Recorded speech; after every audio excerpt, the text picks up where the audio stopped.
지난 이야기. 율곡 이인은 우리에게도 유명한 인물 사임신 씨의 아들입니다. 그는 어머니를 닮아서인지 어려서부터 총명했는데요. 고작 13살의 나이로 진석과 초시에서 장원급제를 할 정도였죠. 하지만 어머니 신씨가 세상을 떠나자 깊은 시리에 빠진 이인은 잠시 불교의 몸을 의탁합니다. 그러나 얼마 안 있어 다시 성리학의 뜻을 둔 이인은 속세로 돌아오는데요.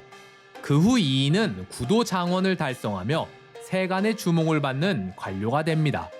하지만 개혁을 추진할 새도 없이 조정이 곧 동인과 서인으로 분열되면서 이인은 이들을 화합하기 위해 전심을 다하는데 화합 결렬. 하지만 이의 이러한 노력도 선조 14년 결국 파탄을 맞습니다.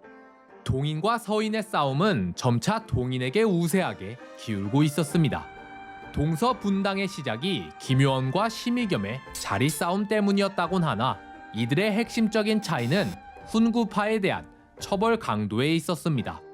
동인은 강경파였으며 서인은 외척인 심의겸이 포함되었음에서 알 수 있듯이 온건파였는데요. 애초에 사림의 기치는 훈구 척결에 있었으니 강경파인 동인의 힘이 우세할 수밖에 없었죠. 게다가 서경덕, 이황, 조식 등 당대의 스승의 제자들이 주로 동인에 포진하고 있었기 때문에 힘의 추는 동인 쪽으로 기울게 됩니다. 동인은 계속해서 서인에 대한 공격 강도를 높이더니 기어코 서인의 종주인 심의겸을 탄핵하려고 합니다.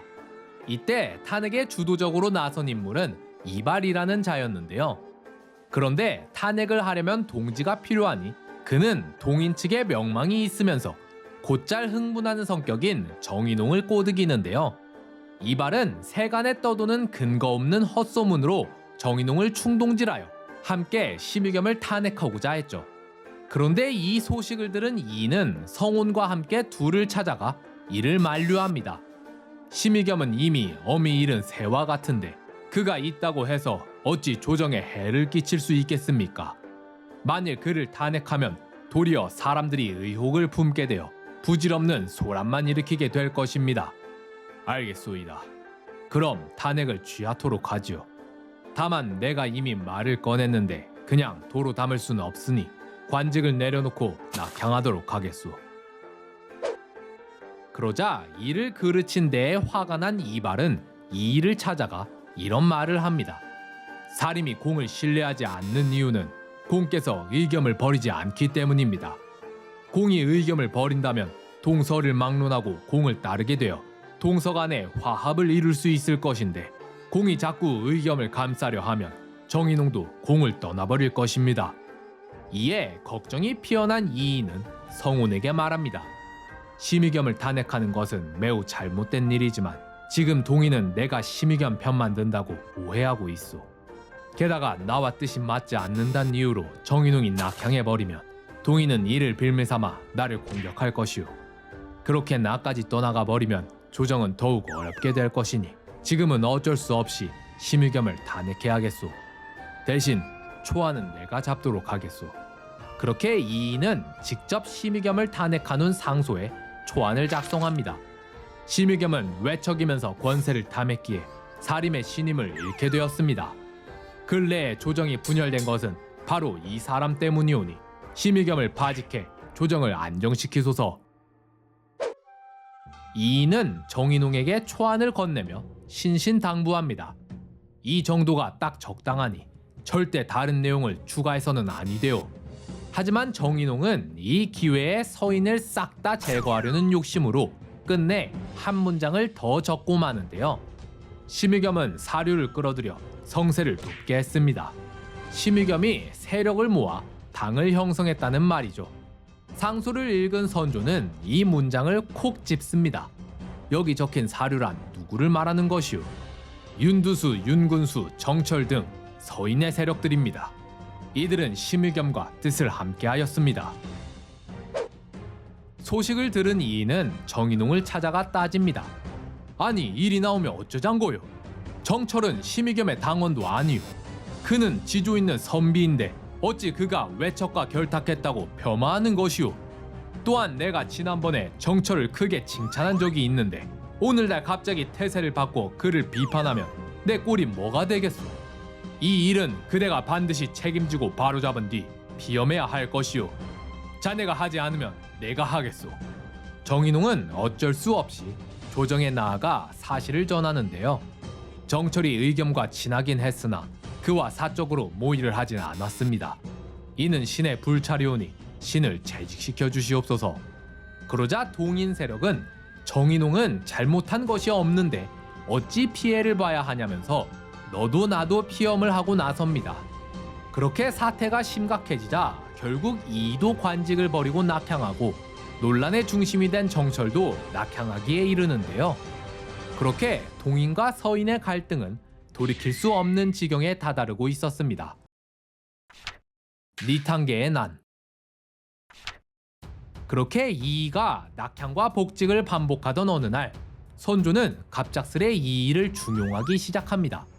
17년이나 대사관, 대사원의 중역으로만 돌리던 이이를 갑자기 이조 판서에 제수하더니 얼마 안 있어 우찬성에 그리고 다시 병조 판서에 제수한 건데요. 그리고 이이는 이러한 선조의 기대에 발맞춰 이전보다 더욱 열심히 업무에 박차를 가합니다.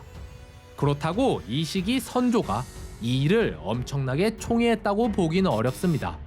이 시기는 고작 1년 남짓밖에 되지 않았거든요.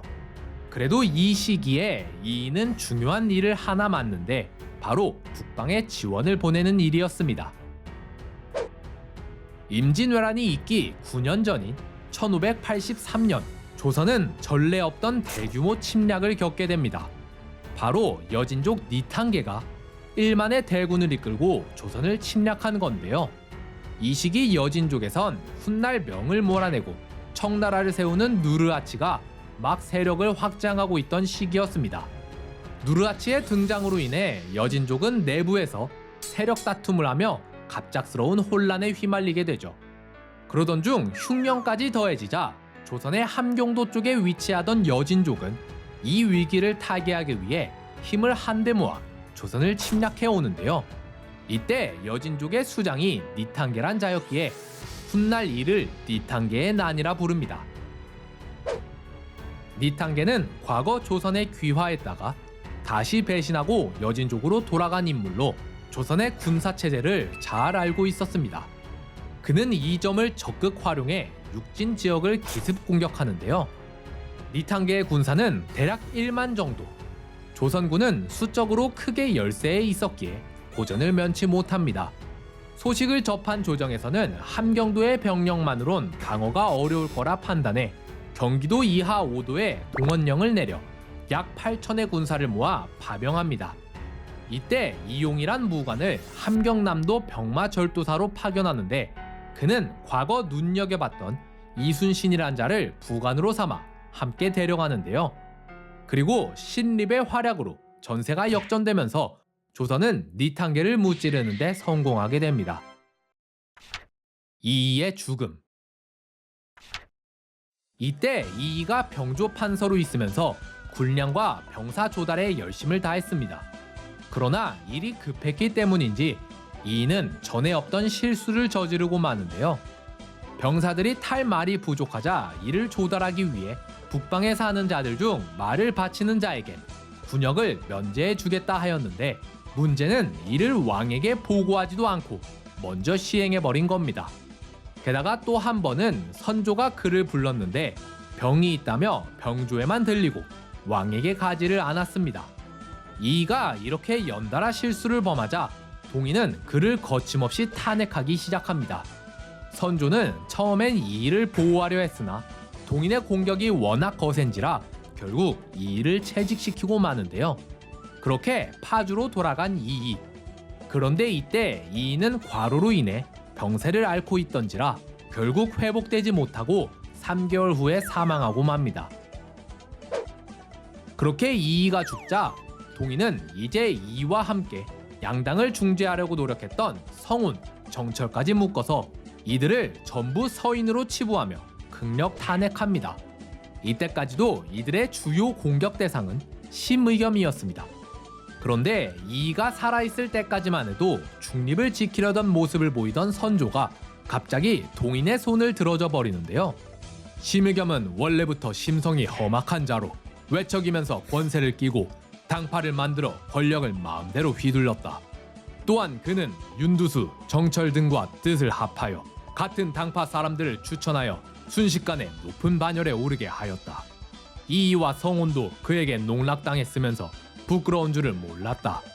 이들로 인해 국가의 정세가 흔들린 지가 벌써 10년이나 되었으니 국정을 바로잡기 위해 심의겸을 바짓도록 하라. 그렇게 심의겸을 시작으로 서인은 대거 실각하고 조정은 동인의 손에 넘어가게 되죠. 또한 이때부터 이이와 정철, 성혼 등은 서인의 종주 취급을 받게 됩니다. 그러나 동인의 천하는 그리 오래가지 못했습니다. 얼마 안 있어 조정을 송두리째 뒤흔든 초대형 사건이 터지고 마는데